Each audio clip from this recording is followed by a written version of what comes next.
Hello పిల్లలు, మనవలు వచ్చి కూర్చోండి. మనం భట్టి విక్రమార్కుడు కథ చెప్పుకుందాం ఇప్పుడు. ఇలా ఈ బాటసా ఈ ఈ వీడేం చేశాడంటే, ఆ పెళ్ళాన్ని మోసంతోటి కూడిన కబుర్లు చెప్పాడు పెళ్ళానికి. చెప్పి హ్మ్, మనం ఈ అడవిలో ఉన్నాము. అడవిలో దొంగలు చాలామంది ఉంటారు. నీ వస్తువులన్నీ మూటగట్టి నాకిచ్చేసేయి. నేను జాగ్రత్త పెడతాను. మనం మన ఊరెళ్ళగానే మళ్ళీ నీ వస్తువులు నీకిస్తాను. అప్పుడు పెట్టుకుంది గాని, పెట్టుకుని ఇంటికొద్దు గాని అని చెప్పాడు. పాపం భర్తే కదా మరి చెప్తున్నది ఈ కబుర్లు.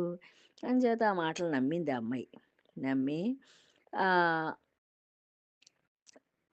ఆ వస్తువులన్నీ తీసి మూటకట్టి భర్త చేతికిచ్చింది.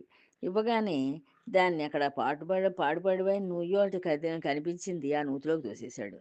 తోసేసి తన దారిన తను ఈ వస్తువులు తీసుకుని వెళ్ళిపోయాడు. వెళ్ళిపోయి తన ఊళ్ళో ఇంత క్రితం ఎవరైతే వేశ్యలు వాళ్ళు పరిచయం ఉన్నారో వాళ్ళకి నగలన్నీ ఇచ్చి వా వాళ్ళతోటి సుఖంగా ఉంటున్నాడు. ఈ ఈ అమ్మాయేమో కొంతమంది బాటసారులు ఎవళ్ళో విని ఈ అమ్మాయి ఏడుపు, కేకలును.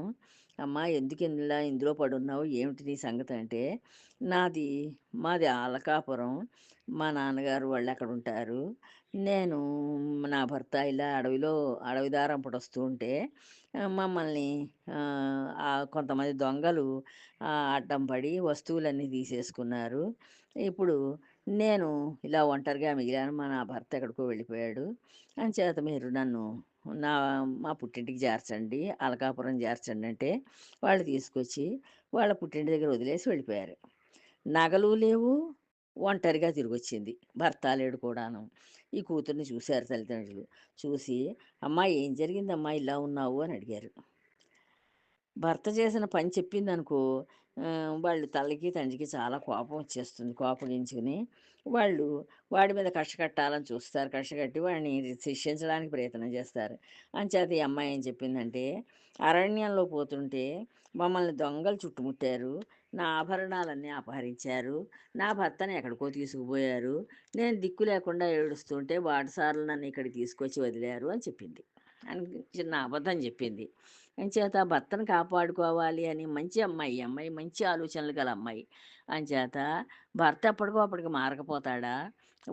వాడితోటే అంటే పో ఇప్పటి కాలం దాకా కూడా ఒక 10 సంవత్సరాల క్రితం దాకా కూడా పెళ్ళయిందంటే ఆడదానికి కానీ, మగవాడికి కానీ వాళ్ళిద్దరే భార్యాభర్తలు బతికున్నన్నాళ్ళు.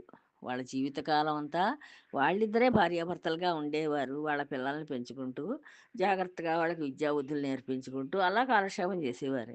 అంతేనే కానీ, ఇప్పటి కాలంలో ఈ 10 ఏళ్ళు దాటి ఇప్పటి కాలం ఎలా ఉందంటే, ఈరోజు ప్రేమంటారు పెళ్లి చేసుకుంటారు. ఒక నెలో, 2 నెలలో, 3 నెలలో, ఏడాదో కలిసుంటారు. అంతే. ఆ తర్వాత రామ్ రామ్ అంటారు. వాడో పక్కకి పోతాడు, ఇదో పక్కకి పోతుంది. మళ్ళీ వాడెవతినో జారతీస్తాడు. అది పెళ్ళామంటాడు. ఇదెవడినో జారతీస్తుంది. ఇదేమో దాని మొగుడంట. ఇలా జీవితాలు అస్తవ్యస్తంగా నడుస్తున్నాయి ప్రస్తుత కాలంలో. ఇది కలియుగం కదా! కలియుగ ధర్మాలు ప్రస్తుతానికి అలా నడుస్తున్నాయి. భర్తని ఎక్కడికో తీసుకుపోయాడు అని చెప్పింది. చెప్పేసరికి సరే ఈ తల్లిదండ్రులు ఈ అమ్మాయి చెప్పిన మాటలు నమ్మారు. నమ్మి ఆహ్, దా ఆవిడ వాళ్ళ కుమార్తెకి, అల్లుడికి కలిగిన కష్టానికి ఎంతగానో వాళ్ళు బాధపడ్డారట. బాధపడి, "అమ్మాయి బాధపడకు. నీకెన్నో నగలున్నాయి. నీకింకా చాలా నగలున్నాయి కదమ్మా! అంచేత అవి పెట్టుకుంది గానిలే పోతే పోయాయి ఆ నగలని" చెప్పి, ఆ నగలు పోయాయని కూడా బాధపడకుండా ఆవిడని ఓదార్చారు ఆ అమ్మాయిని. "నీ భర్తను వెనక్కి తీసుకురావడానికి మనుషుల్ని పంపుతాం" అని చెప్పి ఓదార్చారు. నీ భర్తను కూడా ఎక్కడున్నాడో ఏమిటో చూసి తీసుకురావడానికి మనుషుల్ని కూడా పంపిస్తానులేమ్మా అని చెప్పి ఈ తల్లి, తండ్రి ఓదార్చారు ఈ పిల్లని. ధైర్యగుప్తుడు తాను తీసుకుపోయిన ఆభరణాలన్నీ ఏం చేస్తున్నాడు, దీని మొగుడనమాట ఈ అమ్మాయి మొగుడు. అవి ఈ వేశ్యలు ఇంత క్రితం వీడికి పరిచయం ఉన్నారు కదా! ఆ పరిచయం ఉన్న వేశ్యలకి ఇస్తున్నాడు. వాళ్ళతోటి సుఖపడుతున్నాడు. ఈ వీడి దగ్గర ధనం అయిపోయింది. వీడి దగ్గర ఈ తెచ్చుకున్న ఈ వస్తువులు లేదంటే ఆ వస్తువులు అమ్మితే వచ్చిన ధనం అయిపోయింది. అయిపోయేసరికి తండ్రి దగ్గరికెళ్ళాలంటే మొహం చెల్లలేదు. వీడు మరి వెధవ కదా! ఈ వెధవ మళ్ళీ తండ్రి దగ్గరికి వెళ్ళడానికి తల్లిదండ్రి గుమ్మంలోకి రానివ్వరు. అందుచేత వాళ్ళ చేత చీ కొట్టించుకోవడం అని చెప్పి ఆహ్, మ మునపటిలాగే అక్కడ, ఇక్కడ మళ్ళీ తిరిగి ఎవళ్ళైనా ఆకలేస్తోందంటే అన్నం పెడితే తింటున్నాడు, లేకపోతే అలా తిరుగుతున్నాడు. ధనగుప్తుడు కొంతమంది మనుషుల్ని పంపించాడు గదా! నేను వెతికించేసి తెప్పిస్తాను నీ భర్తనని. ఆ వెతకడంలో ఒక గ్రామంలో ఇతన్ని చూసారట. చూసి మేము ఈ కారణం చేత వచ్చాం అబ్బాయి. మీ మామగారు పంపించారు మమ్మల్ని వెతుక్కురమ్మన్నారు. అంచేత నిన్ను తీసుకురావడానికి వచ్చాము అని చెప్పారట. చెప్పేసరికి నేను రానన్నట్టు వీడు. నేను రానంటే, అలా కాదు అని చెప్పి నచ్చచెప్పారు. అదేంటి, ఆ అమ్మాయి నీకోసాన్ని బెంగెట్టుకు బాధపడుతోంది. నే నిన్ను తీసుకురమ్మని మీ మామగారు వాళ్ళు చెప్పారు. అంచేత రా అని చెప్పి ఇతనికి నచ్చచెప్పి కుర్రాడికి మళ్ళీ మామగారింటికి తీసుకొచ్చి వదిలేశారు. వదిలితే అతడొచ్చాడని చెప్పి వింది భార్య. విని చక్కగా ఎదురు వెళ్ళింది. ఈ అమ్మాయి మంచి పిల్ల కదా మరి! మంచి పిల్ల కనుక భర్త మీద ద్వేషాన్ని పెంచుకోలేదేమీను. ప్రేమే ఆ అమ్మాయికి ప్రేమే ఉంది. ద్వేషం లేదు. అందుకని ఎదురు వెళ్ళి అతన్ని ముఖం చూసి చక్కగా వాడేమో ఆ అమ్మాయి ముఖం చూడడానికి సిగ్గుపడుతున్నాడు. సిగ్గుపడుతూ ఉంటే ఆవిడ ఆ అమ్మాయి ఏం చేసింది, వాడి చెయ్యి పట్టుకుని "ప్రాణేశ్వర ఎక్కడికెళ్ళిపోతావు? నీ వియోగం భరించలేకపోతున్నాను. నిన్ను మార్చమని దేవుడికి 1000 మొక్కులు మొక్కుకున్నాను. నీ మనస్సుని మార్చాలని చెప్పి ఆ భగవంతుడికి 1000 మొక్కులు మొక్కానయ్యా నేను. నన్ను వదిలిపోవడం ధర్మమేనా చెప్పు నీకు? నీ ఆలోచనలు నాకు తెలుసు. దాని గురించి నువ్వేమీ భయపడక్కర్లేదు." అంటే అత్తగారు, మామగారైనా తిడతారేమో, ఈ అమ్మాయి చెప్పిందేమో, నిజం చెప్పేసిద్దేమో అని భయపడుతున్నాడు. అందుకోసని ఈ అమ్మాయి గ్రహించింది. మంచి గ్రహణ శక్తి కూడా ఉంది ఆ అమ్మాయికి. ఉండడంతోటి "నువ్వేం భయపడకు. నువ్వు భయపడేటట్లుగా నేనేం చెప్పలేదు మా అమ్మా, నాన్నకిను. తా ఇదిగో ఇలా చెప్పానని" చెప్పి తల్లిదండ్రులకి ఏం చెప్పిందో అవన్నీ వివరించి చెప్పేసింది. చెప్పేసరికి వాడు నిజమేనని నమ్మాడు. నమ్మి వారు నిన్ను వెతకడానికి మనుషుల్ని కూడా పంపించారు కదా! వాళ్ళు నమ్మి ఇంక భయమెందుకు అని చెప్పి అడిగింది. ఎప్పట్లాగే నా మీద ప్రేమ పెంచుకుని ఉండింట్లోను అంటూ లోపలికి తీసుకెళ్ళిపోయింది. అతన్ని చూసి అత్తమామలెంతో సంతోషించారు. ఈ అత్తగారు, మామగారు కూడా హమ్మయ్య! అల్లుడొచ్చాడని చెప్పి, వాళ్ళు కూడా ఒక కూతురు మరి ఆ అమ్మాయికి సుఖంగా ఉండాలని వాళ్ళు కోరుకుంటున్నారు. చేత వాళ్ళు కూడా ఆనందించారు. అతను భార్యను మెచ్చుకుని కొన్నాళ్ల పాటు మహాబుద్ధిమంతుడిలా మసిలాడు. వాడేం చేశాడు, హమ్మయ్య! మళ్ళీ వాడికి జీవితం దొరికింది గదా! వాడికి గుడ్డ, గూడు, భుక్తి అన్నీ దొరికాయి కనుక వాడికి మళ్ళీ ఆనందం వచ్చింది. లేకపోతే రోడ్లెంబట తిరగాలి తిండి, తిప్పలు లేకుండాను. అలా కాకుండా చక్కగా ఈ భార్య మంచిది గనక ఇల్లు, వాకిలి అన్నీ కుదిరాయి. శుభ్రంగా హాయిగా వేళటికి భోజనం అన్నీ కుదిరాయి. ఎంతో బుద్ధిమంతుడిలాగా మళ్ళీ మసులుకోవడం ప్రారంభించాడు వాళ్ళతోటి. ఆ వేళ వాళ్ళింట్లో ఏదో ఒక పండుగ అని ఏదో పండుగొచ్చింది వాళ్ళింట్లోను. పండుగొచ్చేసరికి పండుగ రోజు కదా అని చెప్పి అలంకారవతి ఆ అమ్మాయి పేరు. ఈ అలంకారవతి చక్కగా అలంకరించుకుంది. ఎక్కువ నగలు పెట్టుకుంది ఒళ్ళంతాను. ఏం పెట్టుకుని రా ఇంక రాత్రి పడిపోయింది పండుగ రోజు రాత్రి పడిపోతే, ఆ వస్తువులు తీసేయకుండా నా భర్తే కదా అని చెప్పి ఈడు దుర్మార్గుడు అయినా సరే, ఆవిడ మనసులో దుర్మార్గపు ఆలోచనలు లేవు కనుక, మంచివాడిగానే ఆలోచించి మారాడులే అనుకుని, కొన్నాళ్ళు మరి నటించి బుద్ధిమంతుడిలా ఉన్నాడు కదా! అంచేత నిజంగా వీడి మనసు మారిందని అనుకుని, ఆవిడ పాపం ఆ నగలతోటే పడుకుండిపోయింది. పడుకుంటే ఆ నగలు చూసాడు. ఈ నగలు ఎప్పుడైతే వీడికి అంటోపడ్డాయో, వీడికి మళ్ళీ దుర్బుద్ధి పుట్టింది. పుట్టి ఛీ! దీనితోటి ఏం సుఖం, ఆ వారకాంతాలతోటి పెడితే వాళ్ళతోటి ఉంటే ఎంతో సుఖంగా ఉంటుంది నాకు. అంచేత ఈ భార్యతోటి ఏం పెద్ద సుఖం ఉండదు అనుకున్నాడు. ఆహ్, మళ్ళీ ఆ వేశ్యలతోటి గడపాలని చెప్పి ఈవిడ ఒంటి మీద నగలన్నీ తీసేసుకున్నాడు. తీసేసుకుని దీన్ని ఇలా వదిలేస్తే మళ్ళీ అందరికీ చెప్తుంది. అంచేత దీన్ని చంపేసి వెళ్ళిపోదామని చెప్పి ఓ బండరాయి తెచ్చి నెత్తి మీద పెట్టి కొట్టాడు. కొట్టేసరికి పాపం ఆ నిద్దట్లో ఉన్న ఆ భార్య కాస్త చచ్చిపోయింది. చచ్చిపోతే ఆ నగలు తీసేసుకున్నాడు. ఎవడికి తెలియకుండా పారిపోయాడు. పారిపోయేసరికి తెల్లారాక చూశారు ఈ ఘోరాన్ని. చూసి ఈ అలంకారవతి తల్లిదండ్రులు పాపం బెంగెట్టుకున్నారు. వాళ్ళకి జరిగిందంతా అర్థమైంది. ఓహో! వీడు దుర్మార్గుడు. ఈ దుర్మార్గుడు ఇంత క్రితం కూడా ఇలా నగలెట్టుకుపోయాడు. మన పిల్ల మంచిది గనక అబద్ధం చెప్పి మళ్ళీ జీవితాన్ని నిలబెట్టుకోవాలనే దృష్టితోటి పాపం వాడిని రానిచ్చింది ఇంటికి. తీరా చేసి రానిస్తే మళ్ళీ ఇప్పుడు చంపేసి వెళ్ళిపోయాడని చెప్పి వాళ్ళు అసలు జరిగిందంతా ఊహించుకుని పాపం బెంగెట్టుకుని వాళ్ళేదో చనిపోయారు. ఆ దుఃఖంతోటి కృశించిపోయి చచ్చిపోయారు. ఆడచిలుక రత్నవల్లి వైపు చూస్తోంది. అంటే ఈ అమ్మాయి కేసి చూస్తూ ఆహ్, అంటోందనమాట. "విన్నావు కదా రాజపుత్రి! నువ్వు ఈ కథ విన్నావు కదా! నేను చెప్పిన కథ. అంత ప్రేమతో పతినే దైవంగా భావించిన సేవిస్తున్న ఆమె భర్త క్రూరంగా ఆమెని ఎన్నో ఇడుముల పాటు చేశాడు. ఎన్నో కష్టాల పాలు చేసేసాడు వాడు. దుర్మార్గుడు." అంటే ఈ మగ చిలుక, ఆడచిలుక రెండింటిని వీళ్ళిద్దరూ చిరుగాళ్ళు పెంచుతున్నారు. ఆ పెంచుతున్న ఆ 2 చిలుకల్ని పట్టుకెళ్ళి ఒక పంజరంలో పెడదామని చూశారు. చూస్తే ఈ మగ చిలుక ఆడచిలుక అంది, "నువ్వు దగ్గరికి రాకు." మగ చిలుకని ఆజ్ఞాపించిందనమాట. "నువ్వు దగ్గరికి రాకు. మీ మగవాళ్ళ బుద్ధులు ఎలా ఉంటాయో నాకు తెలుసు. మీరు మగవాళ్ళందరూ దుర్మార్గులు" అంది.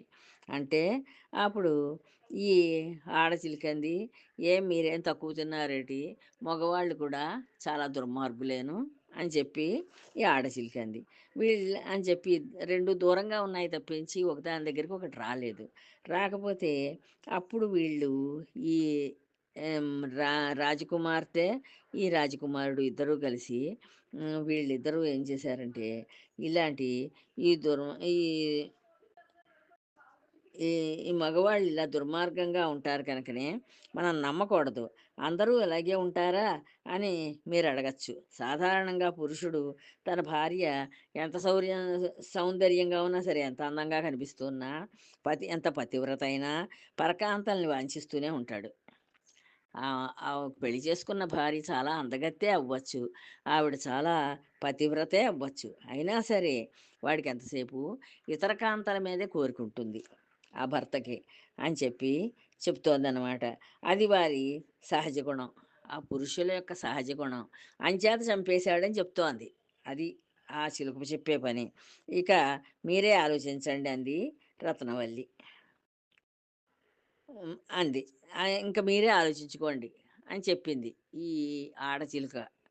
చెప్పేసరికి రత్నవల్లి, పరాక్రమసేనులు తల ఊపారు. వాళ్ళిద్దరూ తల ఊపారు.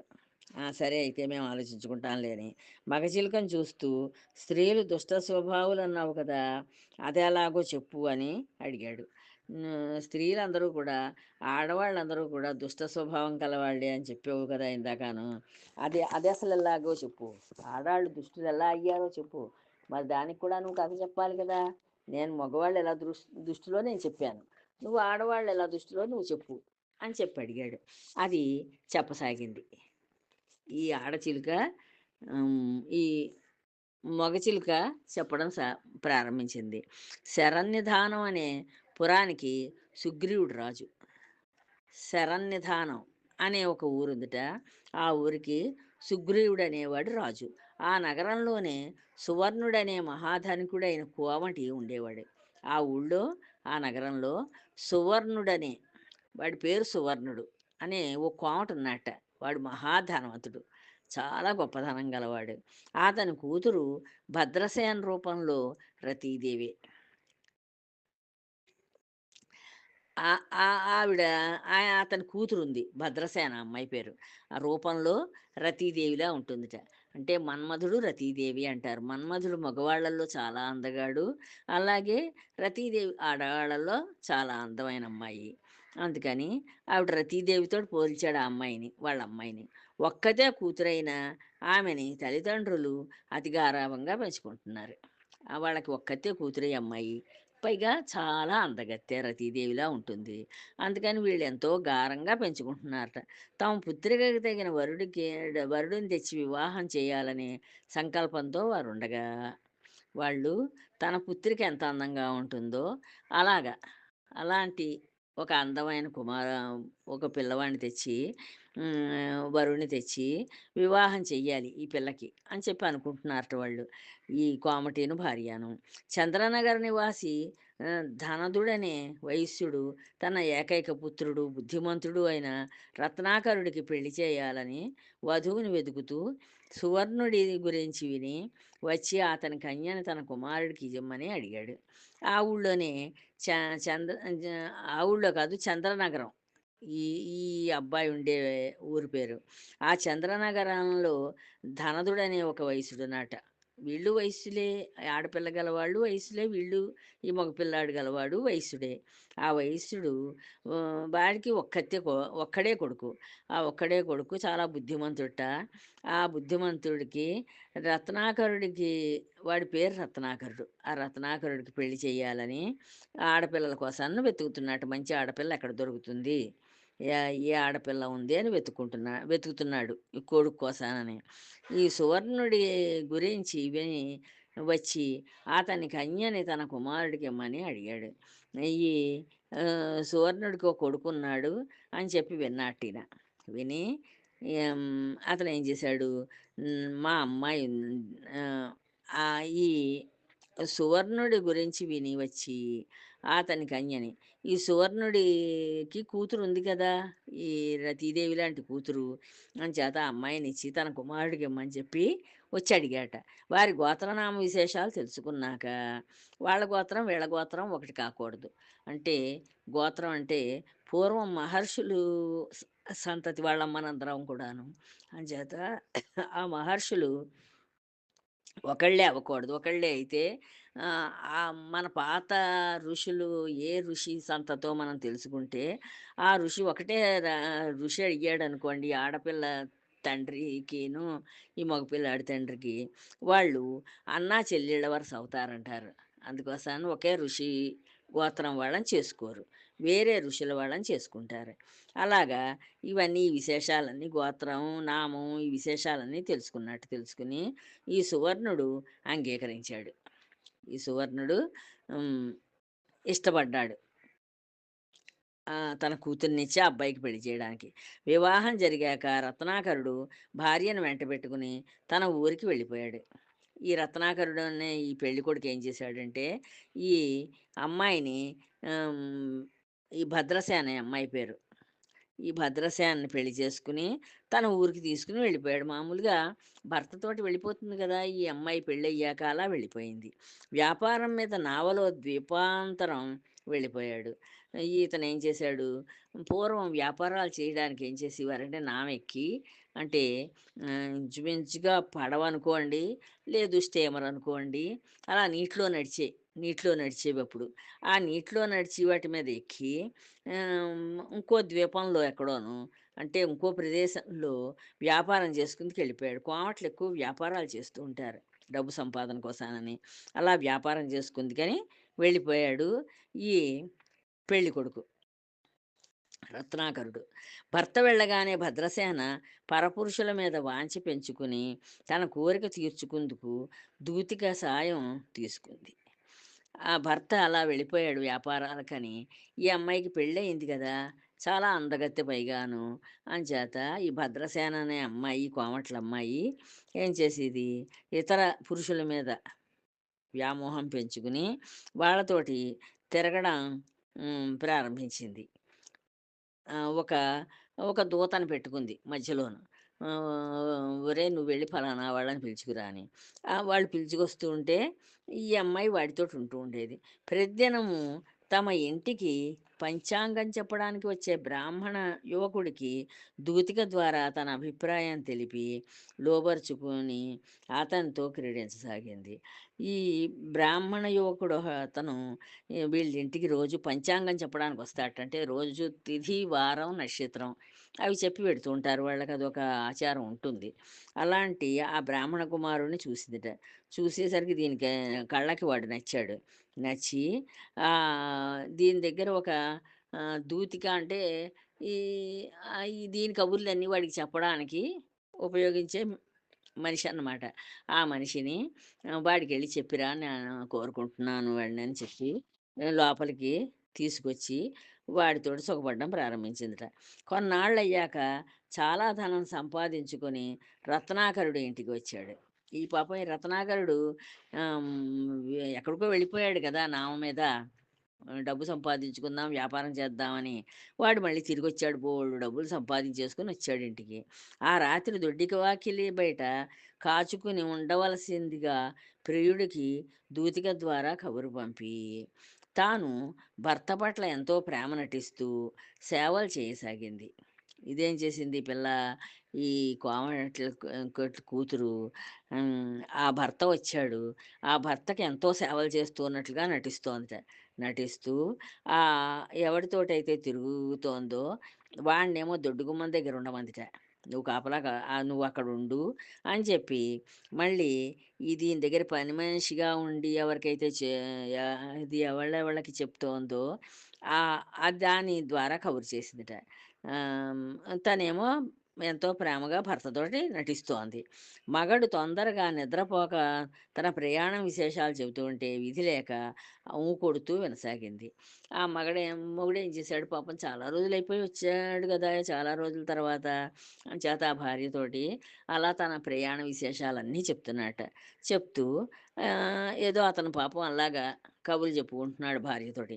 చెప్తూ ఉంటే నగరంలో గస్తీ తిరిగే రాజభట్లు దొడ్డివాకిలి దగ్గర కూర్చున్న బ్రాహ్మణుడిని దొంగ అనుకొని బడితెలతో బాధేసరికి అతను కింద పడి విలవిలా తన్నుకోసాగాడు. ఈ లోపులో ఈ పోలీసులు గస్తీ కాసేవాళ్ళు తిరుగుతున్నారు. రాజభట్లు గస్తీ కాస్తూ తిరుగుతున్నారట ఊరంతా. ఎక్కడైనా దొంగలు కనిపిస్తారా ఏమిటి అనుకొని తిరుగుతూ ఉంటే, ఈ బ్రాహ్మణ కుమారుడు వాళ్ళ దొడ్డు గుమ్మం దగ్గర కూర్చునున్నాడు. కూర్చునుండేసరికి వీడు దొంగ అనుకున్నారు వాళ్ళు. ఆ చీకట్లో వీడు బ్రాహ్మణ కుమారుడని వాళ్ళకి అర్థం కాలేదు. అర్థం కాక దొంగ అనుకుని వీడిని చితకబాదేశారట. బాదేసరికి కింద పడిపోయాడు. విలవిలా తన్నుకుంటున్నట్ట. ఆ దెబ్బలు తే ఆ దెబ్బల బాధకి. దగ్గరగా చూసి పురోహితుడు పుత్రుడని గుర్తించి తమ పొరపాటుకి చింతిస్తూ దొడ్డి తలుపు తెరిచేసరికి హ్మ్, దే తెరిచే సడి అవుతుంటే ఒక చెట్టెక్కి కూర్చొని చూడసాగారు. వాళ్ళేం చేశారు, గబగబా ఈ రాజభట్లు చెట్టెక్కేశారట.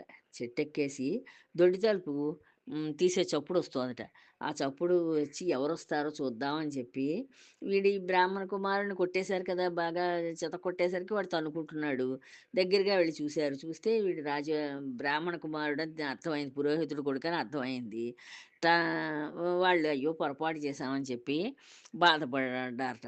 బ్రాహ్మణ పిల్లాడిని కొట్టామని చెప్పి. బాధపడి వాళ్ళు అసలు తలుపు చప్పుడవుతోంది. ఎవరొస్తారో బయటికి చూద్దామని అక్కడో చెట్టుంటే ఆ చెట్టెక్కి కూర్చొని చూస్తున్నారట. ఏం జరుగుతుందో చూద్దామని. ఒక చెట్టెక్కి కూర్చొని చూడసాగారు. రత్నాకరుడు నిద్రపోవడమేమిటి, భద్రసేన వెంటనే వచ్చి దొడ్డివాకిలి తెరిచింది. ఇదేం చేసింది, రత్నాకరుడు పడుకున్నాడు పాపం. అలసిపోయి ఉన్నాడు. కానీ కాసేపు భార్యతోటి ముచ్చట్లాడుకోవాలని కబుర్లు చెప్పాడు.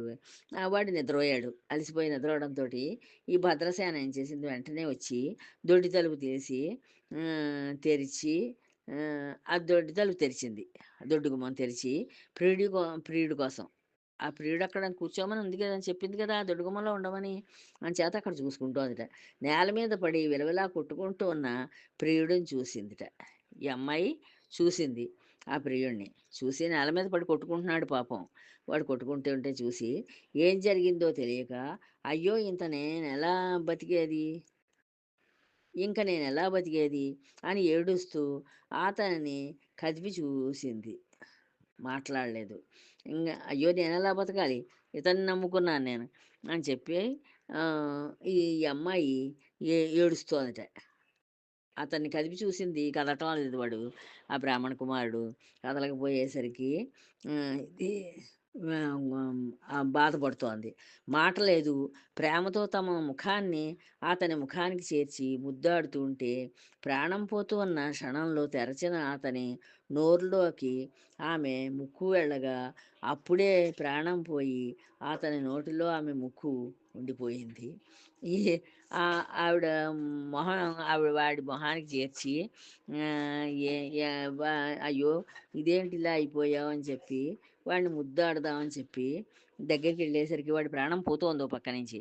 పోతుంటే ఆ బాధతోటి వాడు దాని ముక్కు వెళ్ళి వాడి నోట్లో ఏమిడుకుందిట. నోట్లో దీని ముక్కు వెళ్ళి వాడి నోట్లో ఉండేసరికి వాడికి ప్రాణం పోయింది. ఆ నోరు మూసుకుపోయింది. ఆ ముక్కేమో దీని ముక్కు వెళ్ళింది వాడి నోట్లో ఉండిపోయింది. ఆ బ్రాహ్మడు పిల్లాడి నోట్లోను. ఎంత ప్రయత్నించి లాగినా రాలేదు. ఎంతో లాగుదామని చూసింది కానీ, ఆ ముక్కు మాత్రం బయట పడలేదుట. ముక్కు తెగి ముఖమంతా రక్తమండలం అయింది. ముక్కేమో తెగిపోయింది. మొహం అంతా రక్తమయమైపోయిందిట. ప్రియుడు పోయాడు, ముక్కు పోయింది. ప్రియుడు పోయాడు, ముక్కు పోయింది. వికృతి రూపానికి భర్త, లోకులు ఏమనుకుంటారో అని చింతించింది. ఈ వికృత రూపం వచ్చింది, వికారంగా తయారయ్యాను. ఇప్పుడు భర్త ఏమంటాడు, లోకులు చూసి వాళ్ళందరూ ఏమనుకుంటారో అని చెప్పి భయపడిపోయి భయంతోటి బాధపడుతోంది. అంటే దీని ముక్కు వెళ్ళిదా వాడి నోట్లో ఉండిపోయింది కదా! చేత అయ్యో! ఇదేమిటి ఇలాగ చిక్కుకుపోయాను నేనని చెప్పి బాధపడుతోందిట. తర్వాత కథ తర్వాత చెప్పుకుందాం అమ్మ. ఉంటాను. జై శ్రీరామ్.